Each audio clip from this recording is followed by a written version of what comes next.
pues en nombre del patronato de la Fundación Tatiana Pérez de Guzmán el Bueno, pues os doy la bienvenida a todos.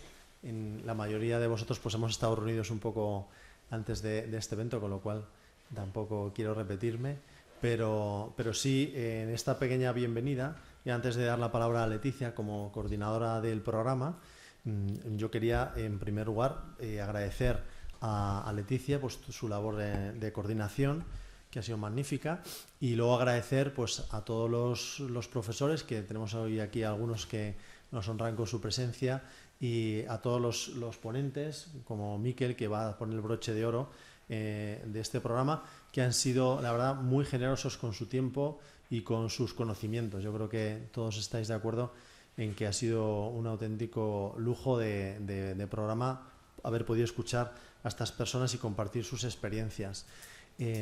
Por eso muchísimas gracias. Y luego a vosotros, pues más que daros las gracias, yo quería sobre todo felicitaros, daros la enhorabuena por haber llegado hasta el final de este programa. Es un programa que viernes tras viernes, sin ningún título oficial que recibir al final, sin ningún premio más allá pues de que habéis elegido a algunos representantes vosotros mismos para acudir al programa Inside Boston, que tiene lugar en julio, pues habéis ido viniendo aquí movidos por vuestro afán de conocimiento y por vuestras ganas de formaros y de prepararos para tener un impacto social a través de vuestra trayectoria profesional, ¿no? Que se va espero acelerar y a mejorar con este programa.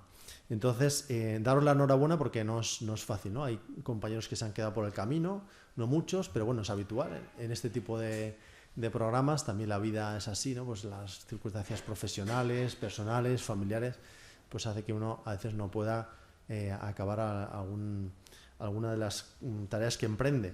Pero bueno, el hecho de que estéis aquí, pues me parece que ya es digno de felicitación. Entonces, como ya hemos hablado un poco de otras cosas en la charla anterior, así yo no me extiendo, y le doy la palabra a Leticia para que también nos diga algo desde su experiencia de coordinadora.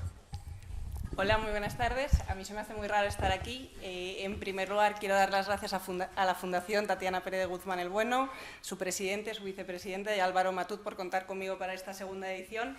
Y a vosotros os quiero dar las gracias. Gracias porque habéis sido súper educados. Esto es una cosa que parece que se sobreentiende, pero de verdad que empieza a ser un valor que hay que poner en alza. Gracias por vuestra comprensión, por estar aquí todos los viernes, y creo de verdad que tenemos todos muchísimo trabajo por delante. Este es un programa de liderazgo cívico y quedan muchísimas cosas por hacer.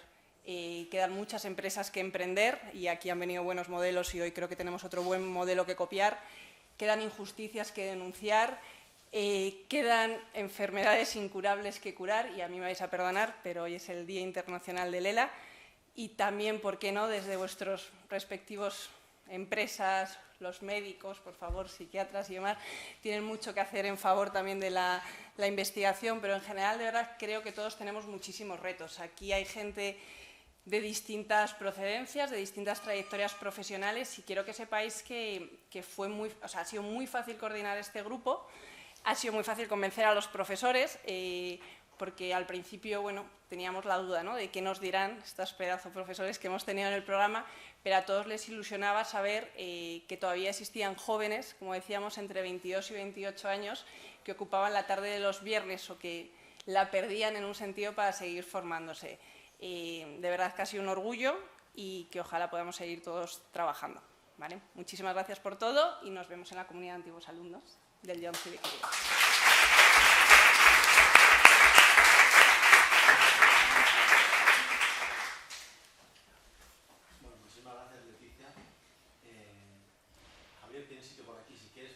En tu casa, o sea que te puedes poner donde quieras.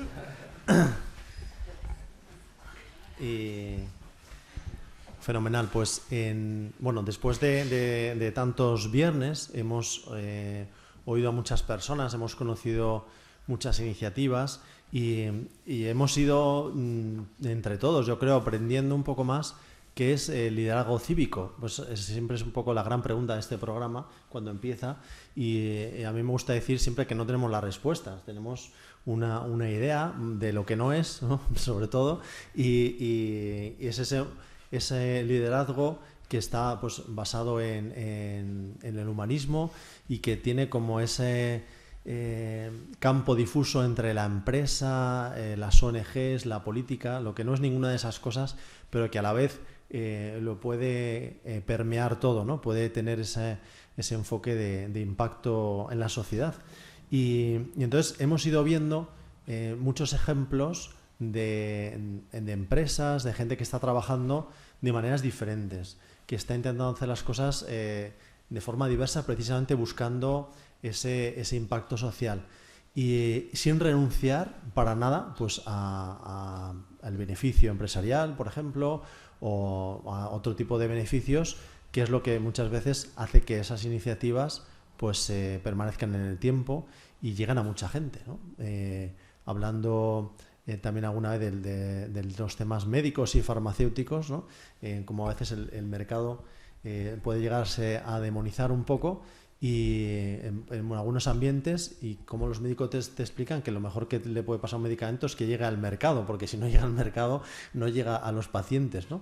Entonces cuesta muchísimo dinero, hay una gran industria con sus luces y sus sombras, evidentemente, pero bueno, que todos sabemos que es necesario esa parte, o por lo menos en el liderazgo cívico creo que hemos ido viendo ese rasgo común, que hay que intentar tener un servicio a la sociedad, pero utilizando pues también las herramientas de la empresa, las herramientas del sector público, etcétera. Entonces, en muchas charlas ha ido saliendo el ejemplo de Triodos Bank, y entonces hablando con los alumnos pues de diversos perfiles que podrían a lo mejor venir hoy como la última ponencia del curso, pues salió esa posibilidad, y la verdad es que le agradezco a Miquel García Prieto, que es el director general de Triodos Bank, que haya sido tan generoso con su tiempo, porque además se lo hemos pedido con no demasiada antelación para la agenda que él tiene, y bueno, yo creo que gracias a su flexibilidad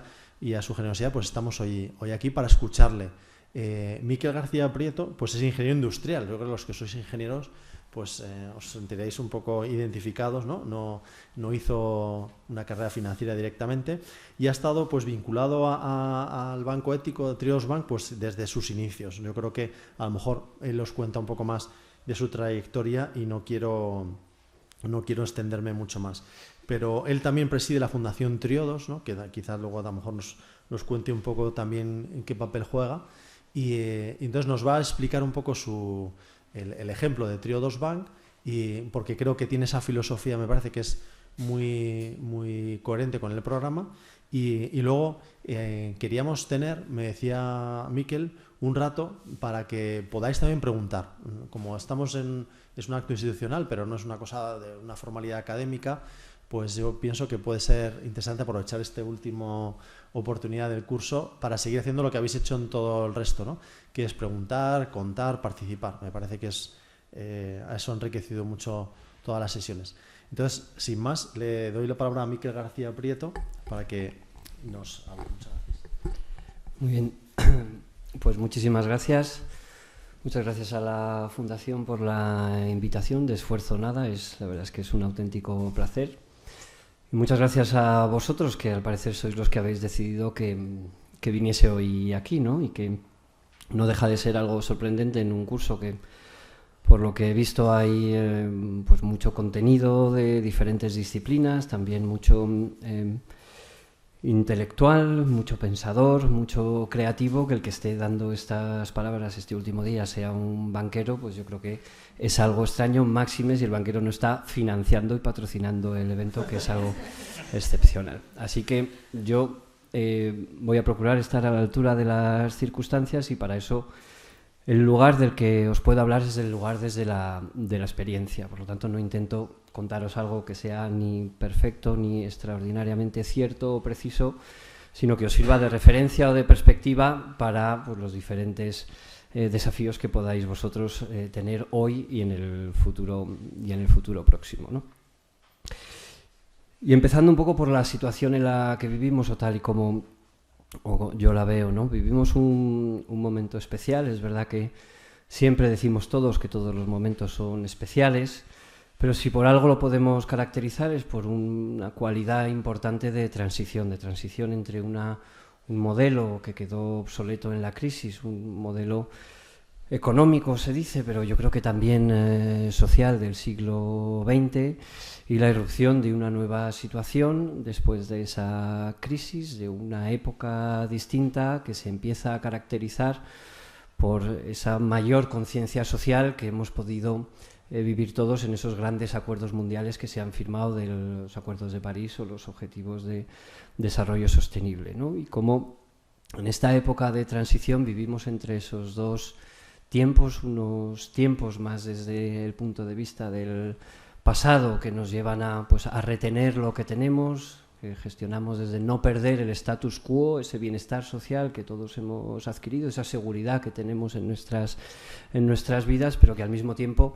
se ve tensionada desde ese sentido de la responsabilidad y de la conciencia social que nos da el entender hoy día los grandes desafíos que tenemos del clima y de la desigualdad. Y cómo vivimos en esa tensión de manera constante, en el ámbito político, somos capaces de firmar estos acuerdos mundiales con propósitos hasta la fecha inéditos, pero al mismo tiempo tenemos situaciones como el Brexit, como Trump o como los nacionalismos que nos llevan entre esos dos lugares. Tenemos el marco de derechos humanos y de derechos en general, probablemente más consolidado de toda la historia de la humanidad, y sin embargo al mismo tiempo tenemos más vallas y más limitaciones para hacer que esos marcos formales sean efectivos. Tenemos nuevas situaciones o herramientas sociales importantes como la digitalización, que desde una perspectiva de futuro nos pueden llevar a esa mayor conciencia de lo que está pasando en el mundo o a esa mayor inclusividad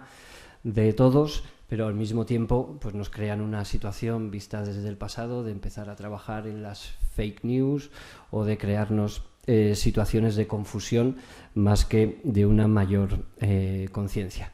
Y luego, a nivel de cada uno de nosotros, también tenemos claras situaciones de una visión desde el futuro de un consumo responsable que se tensiona de manera extraordinaria con esa visión, desde mi punto de vista, más del pasado del low cost, ¿no? Como hoy todos vivimos entre ese consumo responsable de una alimentación ecológica, pero quizás el precio es superior, o puedo elegir un vehículo híbrido o un vehículo eléctrico, pero eso tiene unas consecuencias, y cómo cada uno de nosotros estamos gestionando esa situación. Probablemente esa tensión no sea una situación extraordinaria o nueva de este momento, o igual es una tensión propia del ser humano, esa relación entre el yo, lo mío, mi ego y los demás.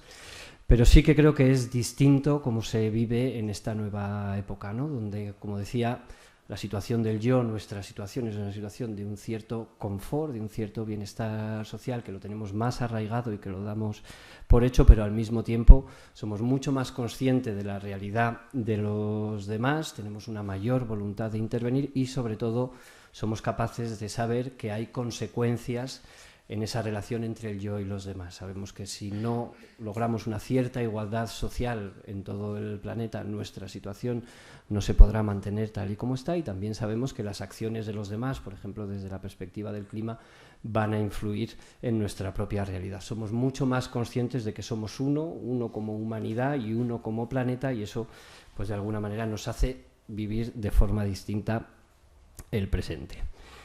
Y en esa tensión entre el pasado y el futuro, yo creo que hay un momento que es un momento para mí maravilloso, y por eso de alguna manera decidí ser banquero, que es el momento de la decisión y de la acción. ¿Cómo se resuelve esta tensión entre el yo y los demás, o cómo resuelve la situación entre el pasado y el futuro? Se resuelve en el momento en el que tomo una decisión y actúo en consecuencia. Y esto, yo lo definiría como esta palabra que hoy tanto se usa, el emprendimiento. En ese momento es el momento en el que yo emprendo una acción para resolver una situación con la cual me estoy confrontando, ¿no? Y aquí también podemos hablar de un emprendimiento del siglo XX más fundamentado, con ese espíritu mercantilista y más interesado, más productivista, o un espíritu emprendedor de este siglo XXI que tenga otra característica más altruista, donde las personas somos capaces de emprender, somos capaces de tomar decisiones desde la libertad, pero con base en un ideal, y somos capaces de trabajar por el bien común y por el bien de todos, ¿no? Y esto, en mi experiencia, lo que tiene de importante es que nos permite a cada uno de nosotros crear nuestra propia realidad. Yo creo que ese es otro de los grandes desafíos con los cuales muchas veces nos enfrentamos cuando pensamos en qué queremos hacer para mejorar la dignidad de nuestra vida y la dignidad de la vida de los demás. Y es que el sistema es muy complejo y que cómo vamos a ser capaces de influir en ese gran cambio, ¿no? Y yo creo que en cada emprendimiento ese gran cambio no es más que la suma de las decisiones de muchas personas que emprenden con una intención concreta cada vez que se enfrentan a un desafío, y ese gobierno es un gobierno propio de cada uno de nosotros que nadie nos lo puede quitar. Cada uno podemos decidir lo que queremos hacer en cada momento con nuestras circunstancias, y esto crea una nueva realidad. Y esto de ser capaces de sentir que puedes crear tu nueva realidad nos da una visión mucho más ilusionante, mucho más relajada de que el futuro puede ser lo que queramos que sea o lo que nos empeñemos que sea, y no está tan predestinado, tan predeterminado por las condiciones en las que vivimos. Y ahí yo, pues como ilustración, creo que lo mejor que puedo hacer es contaros mi propia historia personal. Hace 20 años, yo tenía vuestra edad. Yo vivía en Bruselas, trabajaba como ingeniero industrial, y un buen amigo me dijo que había en España un grupo de personas que estaban creando una empresa para constituir un banco ético en España. En aquel momento no se hablaba de startups, era simplemente vamos a crear una empresa. La verdad es que yo pues soy ingeniero, nunca había pensado en ejercer el rol de banquero, y siguiendo el consejo de un amigo, como muchas veces surgen todas las grandes ideas, no por grandes iluminaciones, sino por grandes amigos que te cuentan cosas, pues me reuní con este grupo de personas que trabajaban aquí en España, me contaron la idea que tenían de crear un banco ético, y luego hablaremos lo que significa, y me pareció una idea tan acertada, tan sensata, tan efectiva para contribuir a la transformación de la sociedad en la que vivimos, que yo salí de esa reunión absolutamente convencido de que eso es lo que tenía que hacer. Y eran 4 personas las que estaban ahí reunidas, y el plan era nada más que crear un banco nuevo en España. Recuerdo también cuando me fui a mi casa, cuando se lo conté a mis amigos, cuando se lo conté a mi familia, a mis padres, cuando se lo conté a mi pareja, y la reacción de todos fue: pero eso es imposible. No vas a ser capaz de crear un banco. Es una idea muy bonita, pero eso no es posible. Lo primero que me di cuenta yo era de la ingenuidad de mi aproximación al asunto, pero interiormente yo tenía la certeza de que la idea era buena, la necesidad era una necesidad real, y por qué no dedicarme a ella. 20 años después, hoy ese banco existe, es Triodos Bank. No es esta la idea que teníamos originalmente, y luego volveré a ella, pero el banco existe. Tenemos un balance de 2.000 millones de euros en España, o sea que existe y es una realidad material, formamos parte del panorama financiero español, algo que era una ilusión hace 20 años. Y la semana pasada, en la reunión de la Asociación de Periodistas de Información Económica, el tema core, el tema central de la discusión con todos los bancos eran las finanzas sostenibles.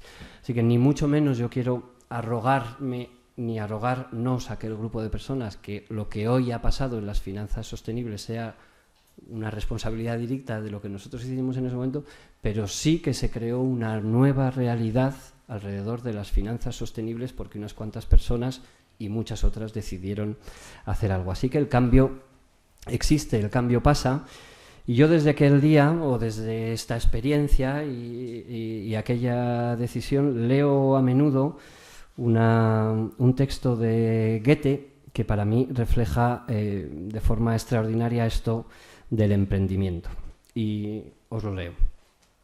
Hasta que uno se compromete, existe la duda, la posibilidad de retirarse, ineficiencia permanente. En todos los actos de iniciativa y creación Existe una verdad elemental y el ignorar esta verdad elimina innumerables ideas y planes magníficos.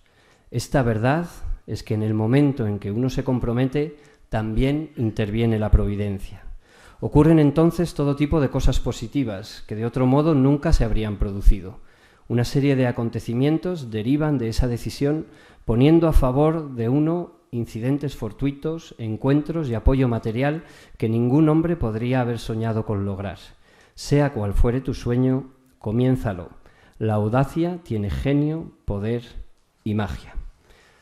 Yo creo que si habláis con muchos emprendedores y cómo han conseguido que sus iniciativas sean reales, pues de esta magia y de este cúmulo de circunstancias positivas, creo que casi todos os podrán hablar. Y ahora para mí la visión es qué pasará dentro de 20 años, cuál será el futuro de las finanzas sostenibles dentro de 20 años.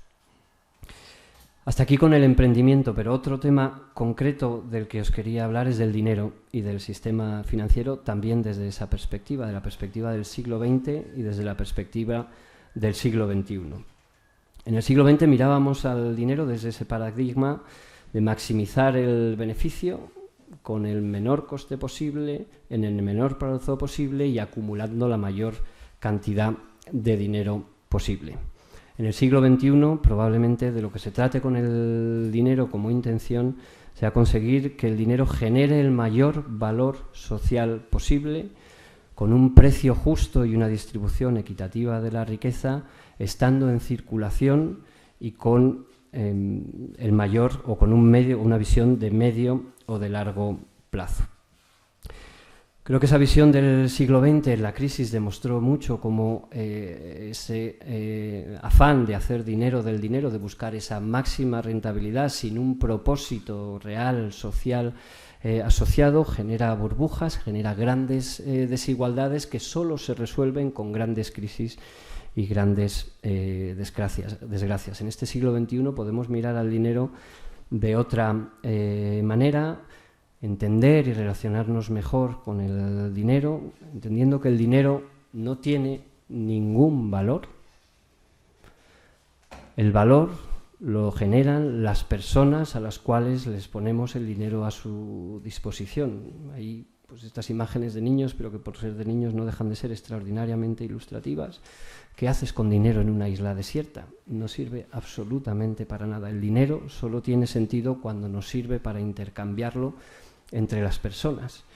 Y esa otra imagen que también es muy buena, que alguien está en una situación, digamos, de una enfermedad grave, va al médico, el médico le salva la vida y eso no tiene precio.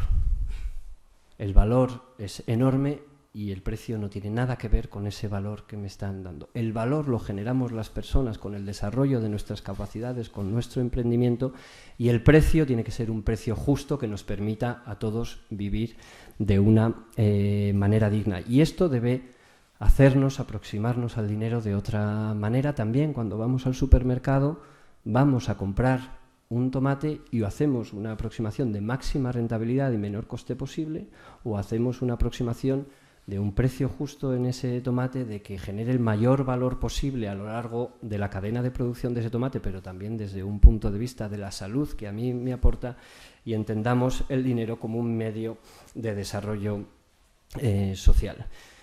Y juntando estas dos historias, juntando la historia de una visión o un entendimiento del dinero y una visión del papel del emprendimiento, es, yo creo, la mejor manera de entender lo que es la banca ética y entender lo que es Tríodos. Esto es lo que intentamos hacer en Tríodos, un uso consciente del dinero, poniéndolo al servicio de aquellas personas que desarrollan iniciativas que tienen un valor social. Así nació el banco en 1980, con esta intención. Así ha venido trabajando estos 40 años en la totalidad de su actividad. No es una línea de negocio, no es una moda, no es que ahora esto sea lo que toque. Así nacimos y así gestionamos el total de nuestra actividad. Por una parte, invirtiendo solo en proyectos pues, del ámbito social para favorecer todo ese desarrollo de una cierta igualdad de oportunidades y cuidado de las personas, pues solo invertimos en cuidado de personas mayores, en temas de salud, en temas de gestión de grupos en riesgo de exclusión social, en el ámbito de la cultura, para favorecer el desarrollo de las personas, fundamentalmente en temas de educación y arte, y en el tema medioambiental, pues en todo lo que sea una producción sostenible de los diferentes productos y servicios, ¿no? Y ese compromiso con esos sectores es el compromiso que adquirimos con los ahorradores del banco, donde el servicio que le damos es un servicio pues normal desde el punto de vista bancario. Tú tienes tu cuenta corriente, tienes tus ahorros,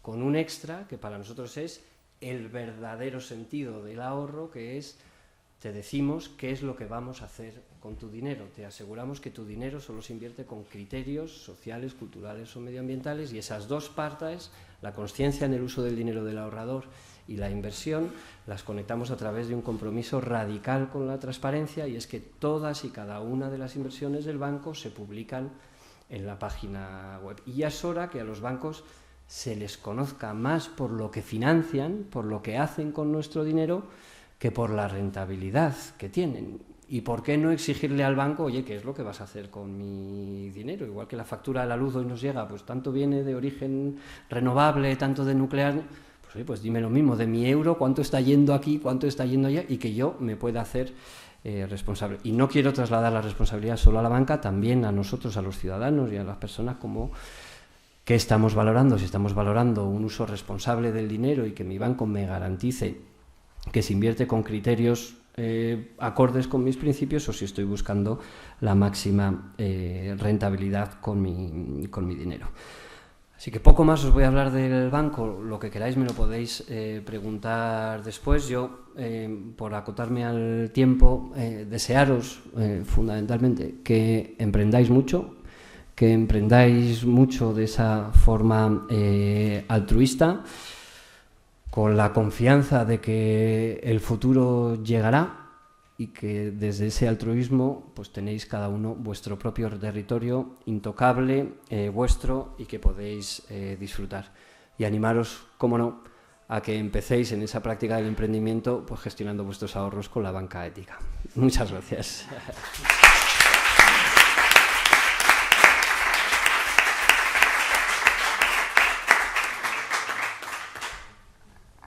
Tenemos un micrófono al final que tiene Fernando para las preguntas que queráis hacer.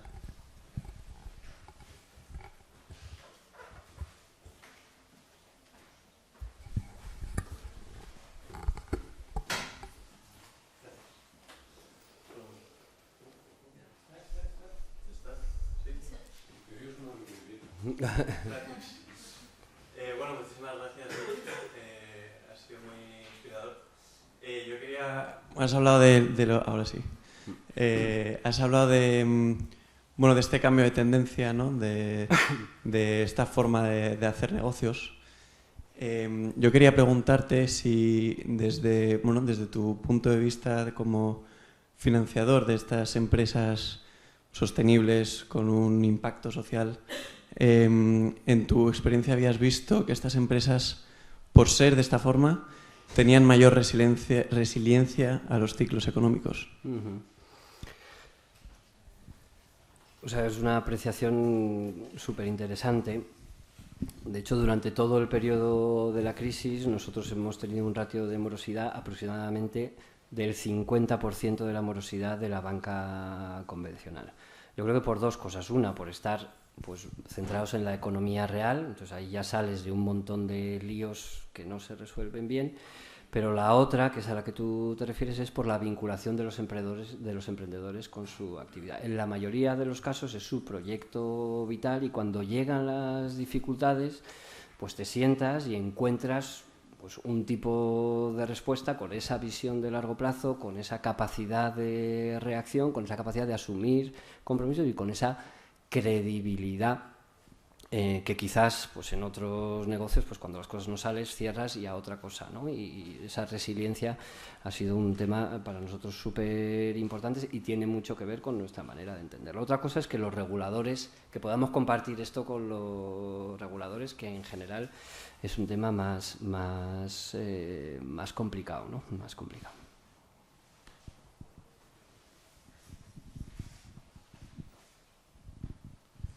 Buenas tardes. Agradecer también la conferencia que ha dado y me gustaría preguntarle porque en las dinámicas del mercado exigen una fuerte competitividad. Entonces, el Banco Triodos se creó en 1980. Estaba leyendo aquí en lo que nos han dado. Ahora mismo está en una buena situación, pero podría haber crecido más. El mercado de los bancos entiendo que es tremendamente competitivo y muchos las cosas sociales que hacen pues las hacen a través de las fundaciones, ¿no? que tenga cada uno. Me gustaría que hablase sobre los palos en las ruedas que se ha encontrado Triodos a la hora de poder expandirse por esa necesidad suya de los beneficios, gestionarlo siempre con un impacto social y cómo eso también ha coartado que el banco no haya podido crecer más, porque podría haber dicho, por ejemplo, bueno, pues vamos a destinar el 30% de los beneficios, por el otro lado vamos a sacar la rentabilidad máxima, ¿no? Para seguir creciendo y bueno, me gustaría que hablase sobre eso, sobre también los momentos complicados del banco. Hay muchas aristas en la pregunta. Creo que lo primero es dejar claro, nuestro objetivo no es crecer. O sea, nosotros no pretendemos ser el Santander de la banca sostenible. Nuestro objetivo es existir, demostrar que se puede hacer este tipo de banca y el cambio a las finanzas sostenibles tiene que ser un poco por bancos como nosotros, que con un tamaño mediano demostremos que el modelo de negocio es real, pero al final la gran banca tiene que ir girando hasta aquí porque los grandes volúmenes van a estar allá y nuestro trabajo sería inútil si no conseguimos que la gran banca también gire. O sea, que nuestro trabajo no es la ambición, es crecer. Como decimos nosotros, nos gusta verlo desde dos maneras. Una, financiar el cambio, nosotros banco final, y otro, cambiar las finanzas. Y nuestro trabajo son las dos cosas, así que fíjate, somos chulos que hasta pensamos que algún día conseguiremos que los grandes bancos tengan que hacer esto. Pero parece que el mundo va por allí si no nos equivocamos. Luego, nuestro ritmo de crecimiento tiene ciertas limitaciones que yo creo que están bien. Nuestro crecimiento es un crecimiento orgánico. Al final, nosotros necesitamos crecer primero con accionistas que crean en el banco. La rentabilidad que nosotros ofrecemos a nuestros accionistas es una rentabilidad razonable, ahora mismo entre un 3 y un 5%, que está por debajo de la rentabilidad del resto de los bancos, y nosotros no cotizamos en bolsa porque queremos ser un banco independiente, propiedad de gente que crea en lo que nosotros hacemos. Hay más de 50.000 particulares que son propietarios del banco, pero nosotros no podemos decidir, pues ahora compramos no sé qué banco y crecemos en los mercados financieros. Y también las personas que trabajan en el banco tienen que ser capaces de ser banqueros y banqueros con propósito. Y eso requiere de un trabajo en el que cada vez que te sientes con un emprendedor puedas entender pues lo que estábamos hablando, que además de las cuentas pues existe algo que tiene que ver con el emprendimiento, con el compromiso con la iniciativa, y requiere de formar gente que pueda ver la banca desde otra manera. O sea que no creemos que podamos, y crecemos mucho, crecemos del orden de un 20% cada año, que ya es una barbaridad, pero somos un banco en general, en total ahora como Triodos, que estamos en Holanda, en Bélgica, en Inglaterra y en Alemania, gestionamos 15.000 millones de euros, que no está mal para un banco con nuestras características. Somos un banco pues mediano en el norte y pequeño aquí en España, y tenemos 700.000 clientes, que ya también es mucha gente confiando en que se puede hacer banca de otra manera, ¿no? Y el tercer elemento, que es quizás más técnico, pero toda esta nueva regulación bancaria y estos criterios nuevos criterios de estabilidad financiera están pues buscando en Europa la concentración del sistema financiero en unas pocas entidades sistémicas, y nosotros somos unos grandes defensores de la diversidad de entidades financieras en la situación europea. Entonces también esa regulación nos va poniendo limitaciones a la hora de crecer, porque nos obliga a cumplir con un montón de normativas que esencialmente no aplican ni son proporcionales a nuestro tamaño ni a nuestro modelo de negocio, ¿no? O sea que yo te diría que una tendencia de la banca europea o de la regulación, y luego pues nuestro propio criterio de que el crecimiento que sabemos que podemos manejar sin perder un poco nuestras raíces es un crecimiento orgánico.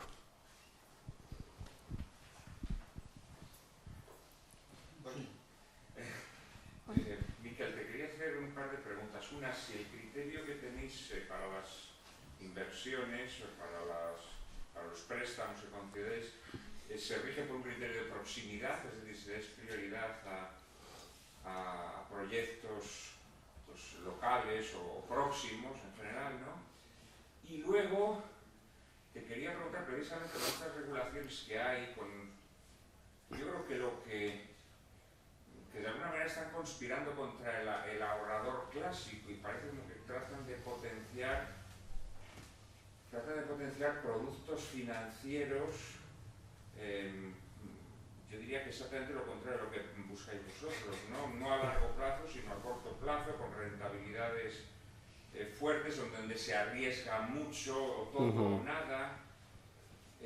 ¿Tú cómo ves este panorama? ¿Tú crees que este tipo de regulaciones pueden durar? Porque naturalmente el tipo de banca que tú postulas y que tú nos has venido aquí a presentar, yo creo que con este tipo de regulaciones va a estar condenada a la extinción o a sobrevivir en dificultades, con grandes dificultades, ¿no? Con respecto a lo de proximidad, dos posibles respuestas, pues no sé muy bien a lo que te refieres. O sea, nosotros en general solo financiamos proyectos en los países en los que estamos, o sea, desde España solo financiamos en España, desde Holanda solo en España, y luego en las iniciativas que financiamos, pues por ejemplo en agricultura, para financiar o es agricultura ecológica o es agricultura de proximidad. O sea que en los subsectores tenemos como criterios concretos, pero al final nosotros somos un banco de pymes. O sea, las grandes corporaciones no es pymes y autónomos, es nuestro entorno natural. Y luego, con respecto a la regulación, hay una situación ahora que es la de los tipos de interés negativos, que es una situación irreal, que no obedece a la economía real y no tiene ningún sentido económico. Esa situación va en contra del ahorrador, porque al final el ahorrador acaba por un criterio de estabilidad económica de las, digamos, de las instituciones financieras. El ahorrador tiene que estar sometido a un criterio de no valor de su dinero, porque alguien está emitiendo dinero, su dinero ha perdido valor. Ahí hay un perjuicio claro. Y el segundo perjuicio es el despiste que genera que para hacer negocio las instituciones financieras generen otros productos, porque ya que el ahorro no te interesa, te tengo que dar otro producto, y el ahorrador acaba yendo a productos para conseguir rentabilidad que tienen un mayor riesgo, que no es poco éticos realmente. Y que son poco éticos, y no es que no se lo cuenten, pero claro, si no me lo cuentas pero no tengo una alternativa, pues casi me estás obligando a que lo compre. Entonces, pues se podrá vender que desde un punto de vista regulatorio la venta está bien hecha, pero las circunstancias te están obligando a invertir en esos productos, con lo cual no es una situación saludable para el ahorrador en este momento, creada por un criterio de estabilidad, de supuesta estabilidad financiera. Y otro tema muy interesante en la regulación, por ejemplo ahora en los fondos de inversión hay una nueva regulación que es MiFID II, que de alguna manera obliga a una transparencia sobre la rentabilidad y el riesgo de los productos, pero no obliga a una rentabilidad sobre el propósito de los productos. Es decir, yo te digo si tiene mucho riesgo, mucha rentabilidad, pero no tengo ninguna obligación de decirte dónde meto el dinero.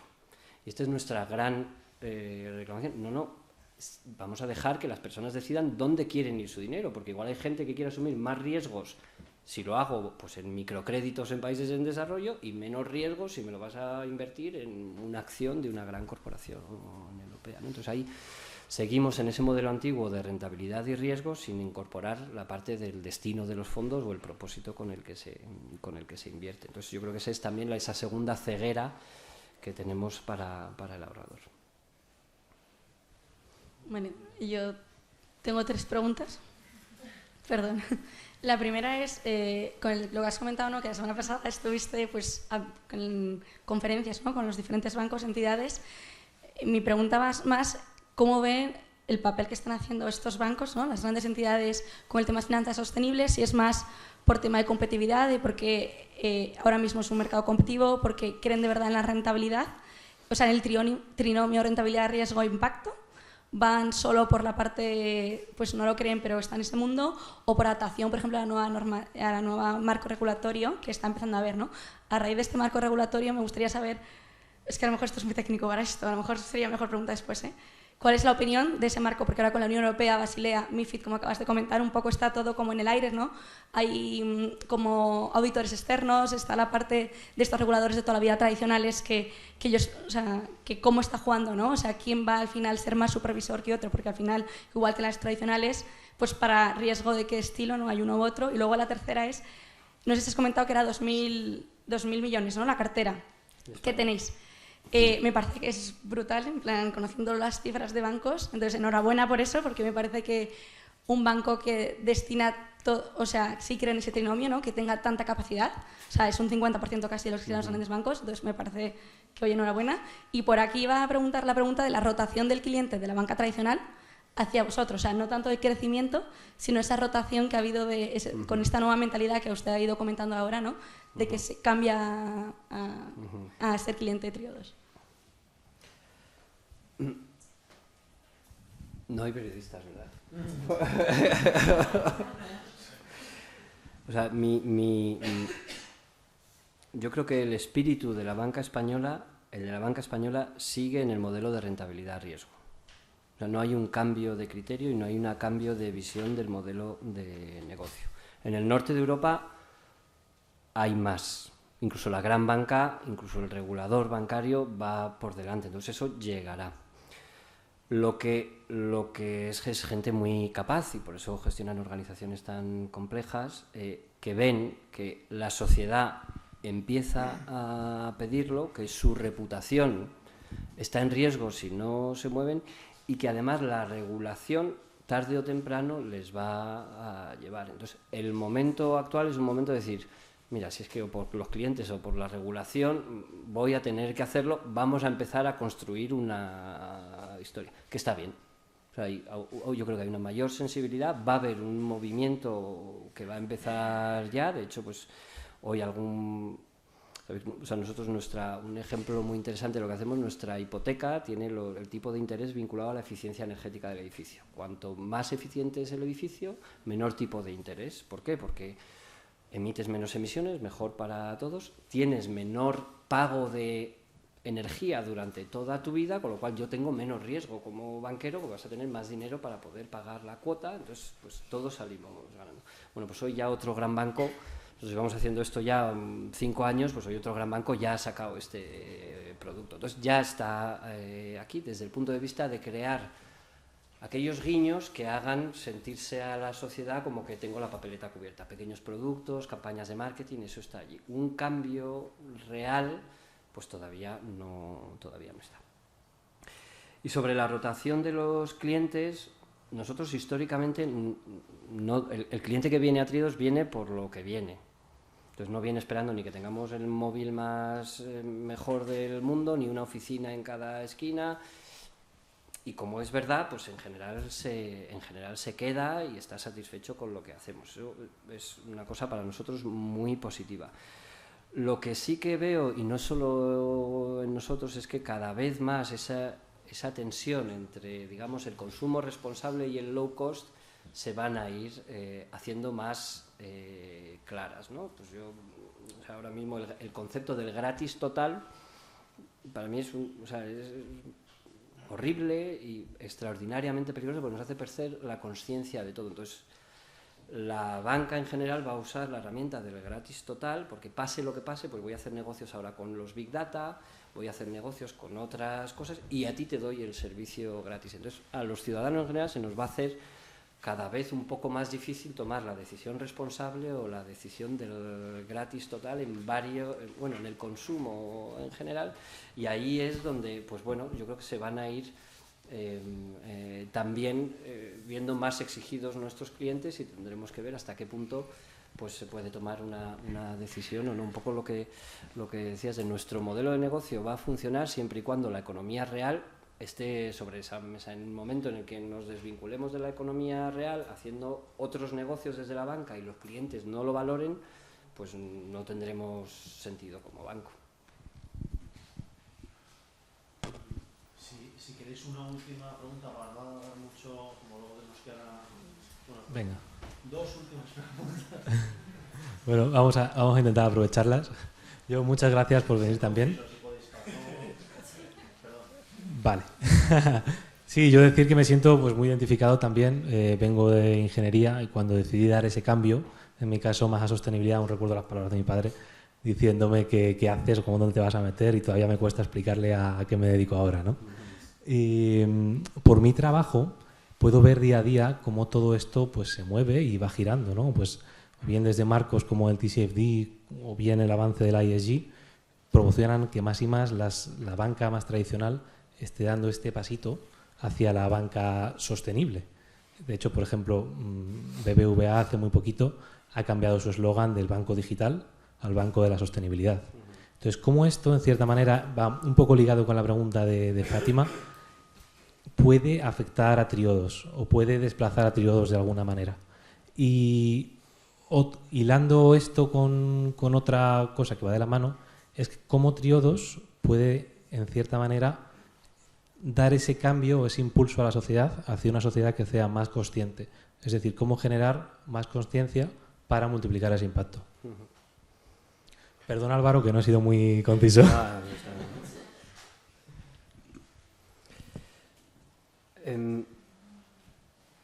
O sea, quizás lo primero es, o sea, nosotros somos un banco ético y nuestra vida no es una vida de rosa, de vamos, nos llevamos todo fenomenal y damos préstamos solo a clientes buenos y nunca nos impagan los clientes. O sea, somos un banco, tenemos una realidad extraordinariamente exigente, los clientes nos exigís un montón, el regulador también, somos pequeños. O sea, que hacer las cosas de otra manera no significa que esto sea una historia rosa, ¿no?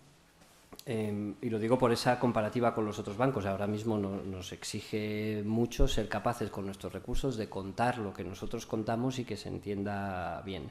Es verdad que ahora hay un momento de muchísimo greenwashing de la gran banca alrededor de las finanzas sostenibles, pero tiene un poco tiempo de validez porque ya empieza a haber herramientas concretas para poder identificar cuánto de realidad hay, ¿no? Ahora es una campaña de marketing, pero al final, en poco tiempo, va ya una normativa europea en curso sobre la taxonomía de qué tipo de inversiones van a ser consideradas como sostenibles o no.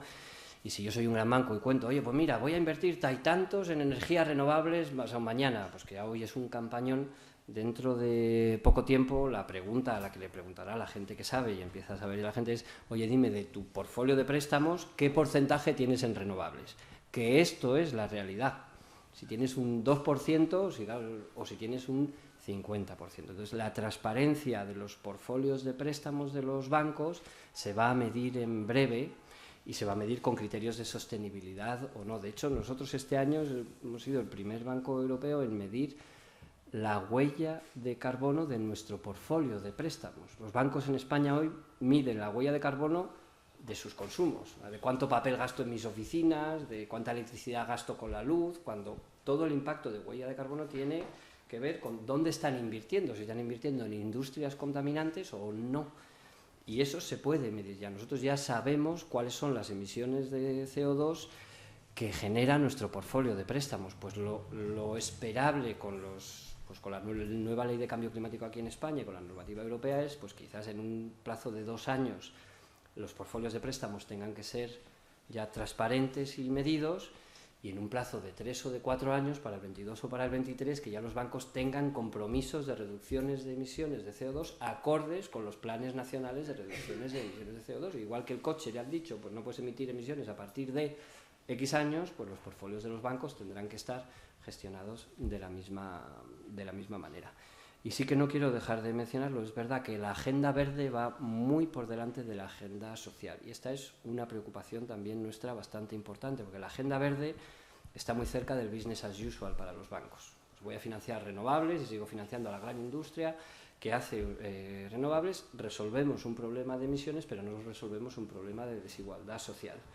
Las finanzas sostenibles tienen que ser verdes y tienen que ser socialmente inclusivas también. Entonces tenemos que empezar a trabajar en modelos de negocio que puedan hacerse, y la regulación ya se está pensando para que si un banco invierte en un activo contaminante tenga un requerimiento de capital mayor, porque estás generando más contaminación, generas más riesgo, y ese tipo de penalizaciones son muy efectivas para que los bancos dejen de invertir donde le requieren más capital. Pues Además de lo verde, tendríamos que hacerlo con los modelos de negocio que no son inclusivos, que son también relativamente fáciles de identificar.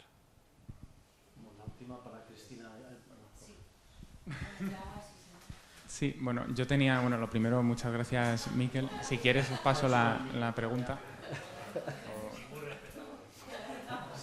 Sí, sigo. Es rápido, son dos preguntas rápidas. Simplemente yo conocía a Triodos Bank cuando en 2015 empezasteis con todo el tema de las monedas sociales, con el proyecto de United Economy, y quería saber en qué acabó eso. Y la segunda pregunta es que si estáis implementando algún proyecto de blockchain y, por ejemplo, en relación con eso, Facebook acaba de lanzar una convocatoria internacional para entidades financieras, entre otras, que quieran unirse al proyecto Libra, que lo que hace es crear una criptomoneda para acabar con la pobreza, si estáis trabajando en ello. Gracias. O sea, nuestra visión esencial es que el lío no está en el dinero, el lío está en la intención que le ponemos al uso del dinero. Por tanto, nuestro foco no está en cambiar una moneda para regenerar otro sistema, sino que pongamos propósito a cómo estamos utilizando el dinero. Eso es un poco el elemento estratégico principal.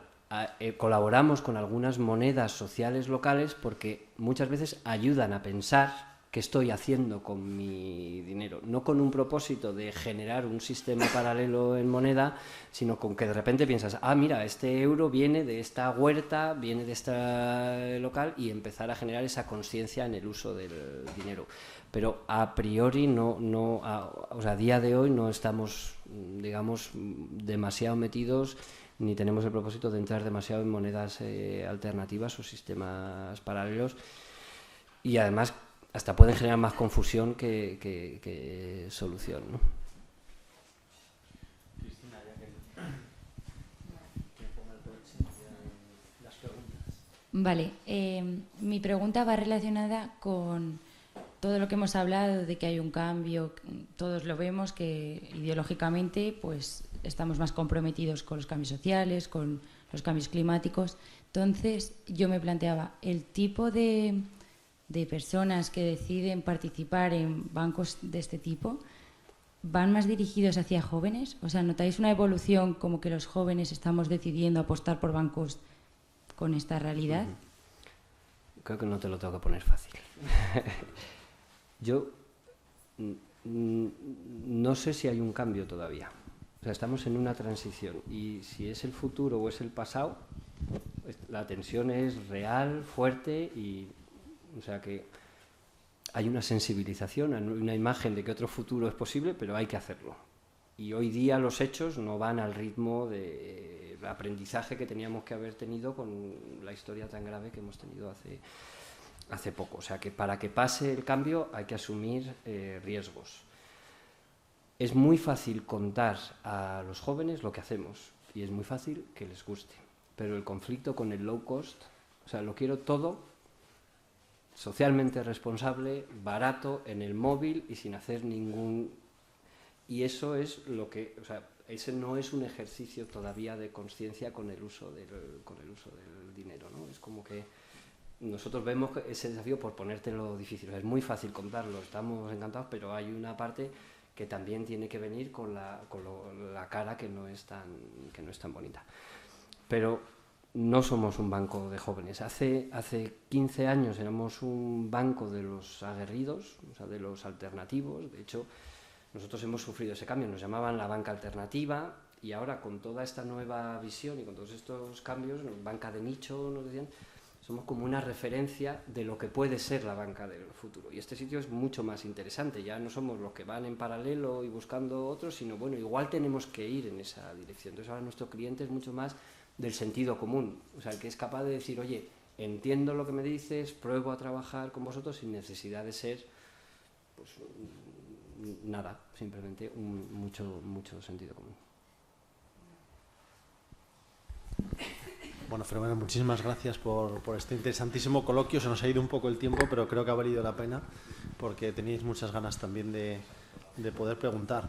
Vamos a pasar ahora ya a la última parte de nuestro evento, que es la entrega de los diplomas. Entonces, Leticia os va a ir llamando para que os acerquéis aquí. Va a estar Nacho haciendo fotografías. Pues me pide que os esperéis un segundo para que os pueda hacer una foto que luego os podáis llevar también de recuerdo. Entonces, si queréis, empezamos. Leticia, nos levantamos.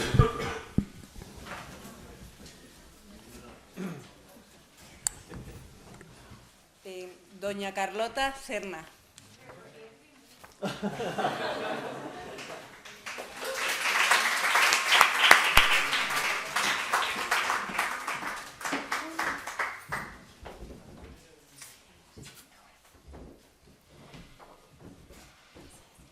Doña Marta Schoneger González.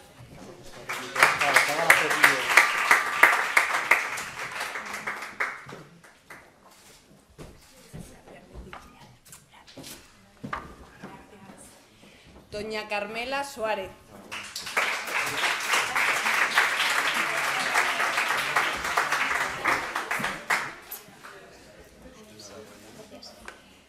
Doña Lucía Veneros Hernández.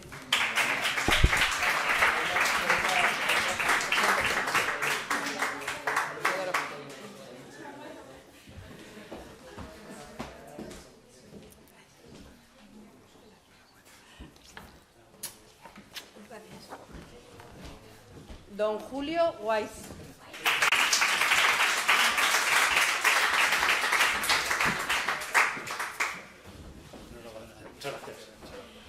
Doña Margarita Zaera Espinós.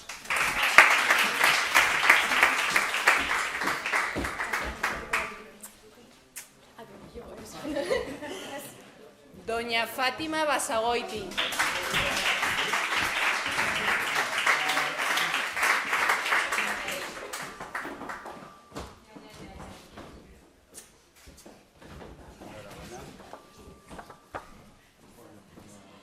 Doña Teresa Beamonte.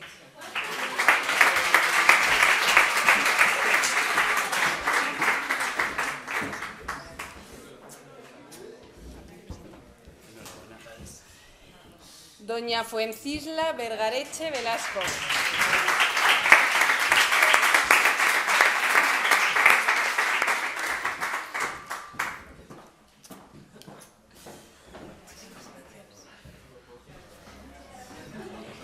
Don Alejandro Rodríguez Bolaños.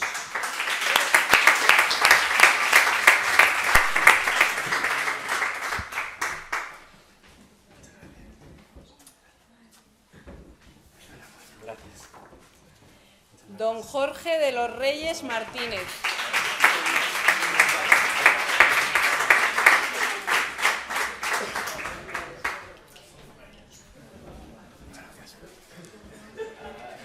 Don Francisco Jesús Ariza Serrano.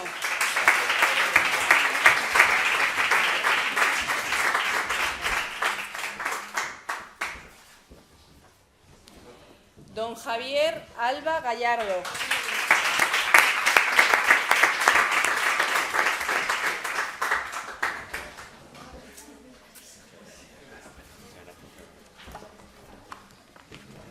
Doña María Andrea Cegarra Pérez.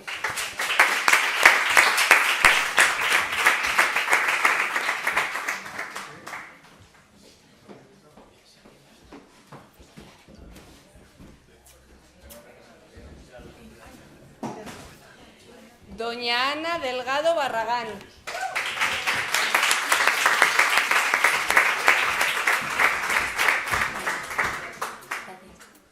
Muchas gracias. Doña Ana Belén Fernández Ollanarte.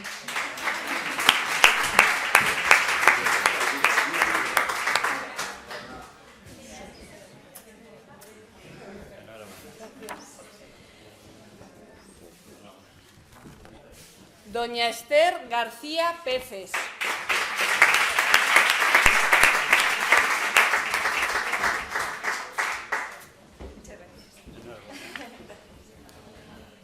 Don Alfonso Delgado Álvarez.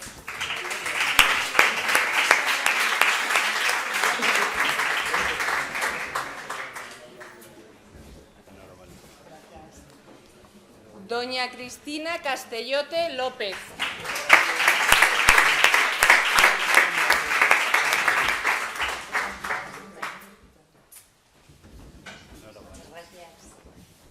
Doña Laura Castellano Alonso.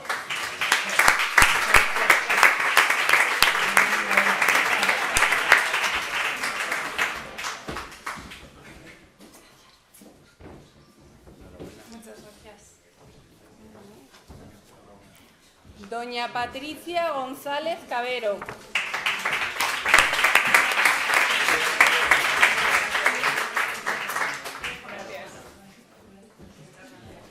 Doña Ana González Cervera.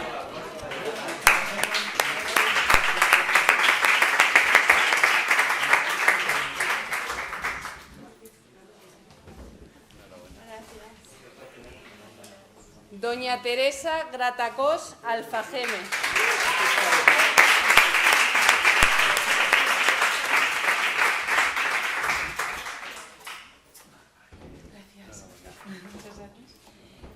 Don Lorenzo Guerra Bautista.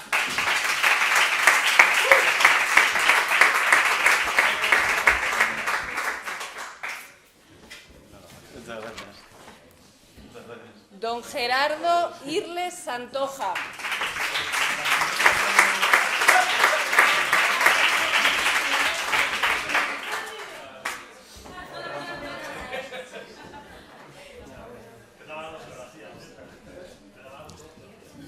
No, en principio son los que no han venido hoy. Sí, en principio.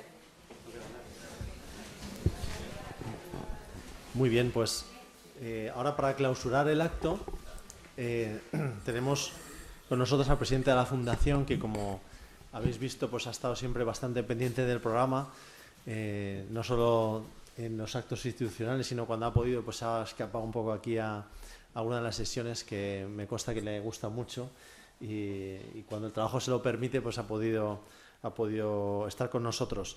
Entonces, bueno, le doy la palabra a don Teodoro Sánchez Ávila Sánchez Migallón, el presidente de la Fundación Tatiana Pérez de Guzmán el Bueno, que clausurará este acto de la segunda edición del programa Young Civil Leaders.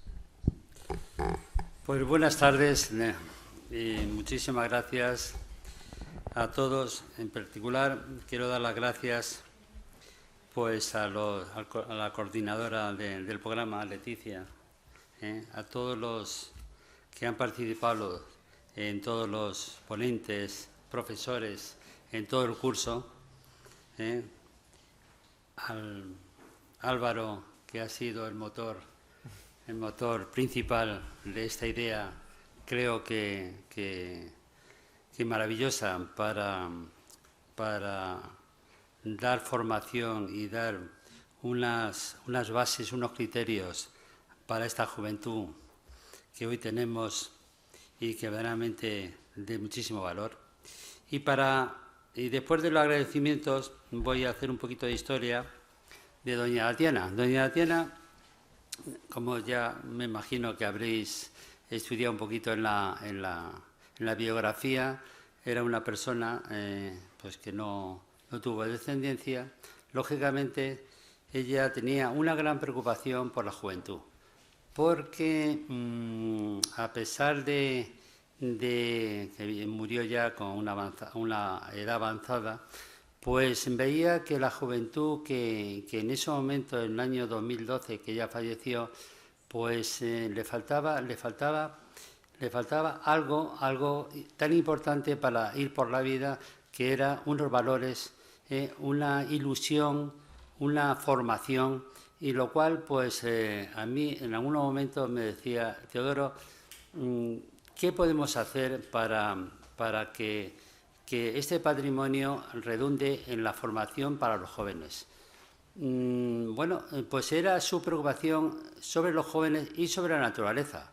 Realmente era una gran amante de la naturaleza, una gran amante de los animales, y le preocupaba que pues el consumo iba de alguna manera tomando conciencia en la sociedad, más allá de ese consumismo natural que todos tenemos que consumir, pero un consumismo que iba avasallando realmente a la naturaleza.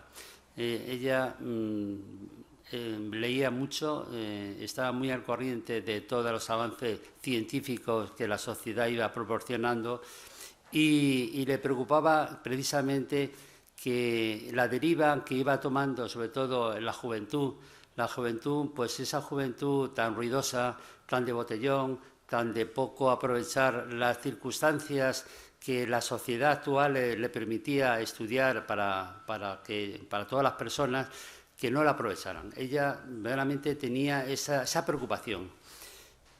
Por eso fue uno de los motivos, junto con don Julio Peláez, su marido, como era, bien sabido, era físico, pues le transmitió ese amor y esa ilusión porque su patrimonio sirviera para formar a gente joven, que era el futuro. Realmente el futuro de la sociedad está en la juventud.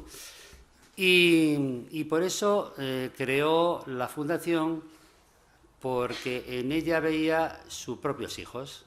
Ella veía que a partir de la fundación iba a multiplicar no solamente ni 3, ni 4, ni 10, ni 12, ni hijos que podía tener una familia, sino que iba a ser inmensa. Iba a ser inmensa a través de los tiempos.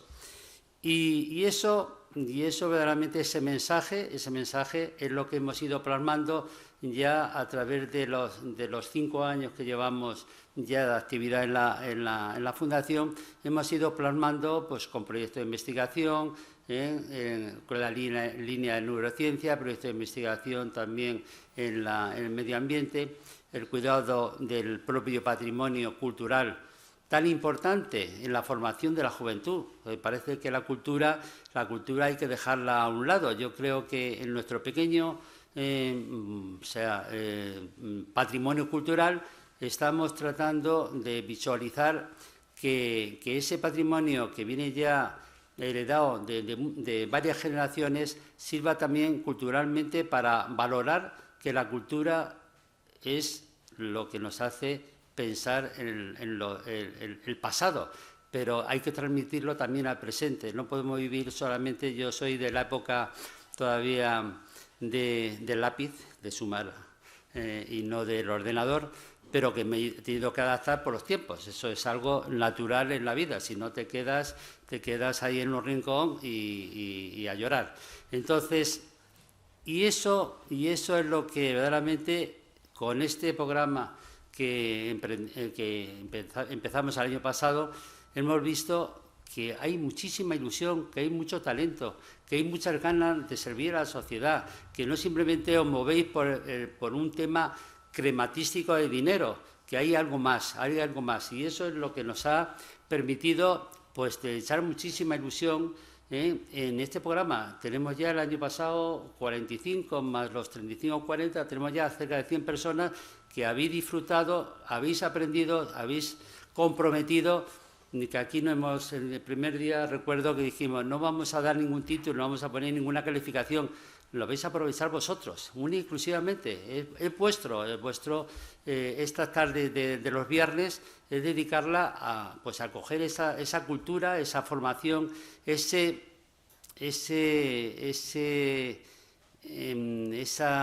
forma de ver la vida que en las universidades se enseñan, pero que queda cojo. Para mí queda cojo, hay que ver también las realidades propias de la vida, con profesores y ponentes que ha habido aquí tan magníficos, que hoy algunos nos acompañan, y realmente esa idea de lo que es la vida y de lo que tiene que proyectarse en un futuro, yo creo que nos ha valido a todos. Y esa es la ilusión que tenía doña Tatiana y que verdaderamente a hoy con vosotros se ve representada. Yo creo que el futuro está en vuestras manos, y nunca mejor dicho, es una palabra muy, muy dicha, pero yo creo que hay que ponerlo en valor. Hay que ponerlo en valor porque cada uno somos, como ha dicho muy bien Miquel, que verdaderamente somos propios de nuestras ideas y de nuestros pensamientos y nuestra acción. O sea, aquí nadie nos está dirigiendo ni políticamente ni socialmente. Tenemos que ser capaz, cada uno, de ser nosotros mismos y ponerle nuestra ilusión, nuestro entusiasmo a las ideas y que tengamos, porque cada uno somos irrepetibles, cada uno tenemos una forma de pensar, una forma de ver la vida, una forma de proyectar el futuro, una forma de emprender un negocio, bueno, eso es algo irrepetible, por lo tanto, aprovechar, y yo creo que ya no me voy a extender más, porque bueno, estoy encantado y espero que el año que viene, Dios mediante, pues tengamos los magníficos colaboradores que hemos tenido este año y que los nuevos jóvenes que se apunten a este programa también tendremos y os pediremos colaboración, porque yo creo que es muy bueno transmitir el boca a boca y ver la experiencia vuestra a los futuros. Y nada más, muchísimas gracias y hasta siempre.